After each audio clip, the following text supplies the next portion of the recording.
ঠাকুর শ্রী রামকৃষ্ণদেব বিবাহ করেছিলেন সারদামণি দেবীকে।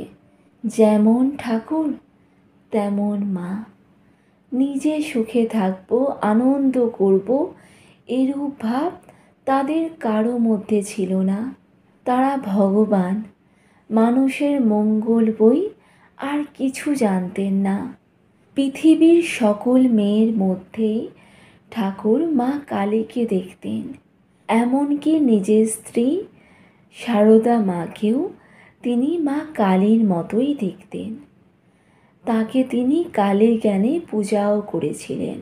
সন্ন্যাসী হয়েও ঠাকুর সারদামণিকে ত্যাগ করেননি, মাকে কাছে রেখেছিলেন ও খুব যত্নে শিক্ষা দিয়েছিলেন। ঠাকুর তার বৃদ্ধা জননীকে দক্ষিণেশ্বরে নিয়ে এসেছিলেন এবং যতদিন মা বেঁচে ছিলেন একদিনের জন্য মায়ের সেবায় এতটুকু ত্রুটি করেননি।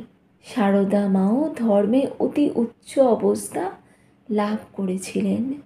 ঠাকুরের শরীর যাবার পর দলে দলে লোক সারদামণি দেবীর চরণে আশ্রয় লাভ করার জন্য ছুটে যেত। তিনি ছিলেন সকলের মা। মাও বহু উপদেশ দিয়ে গেছেন। মায়ের উপদেশ ও ঠাকুরের উপদেশ একই রকম সুন্দর।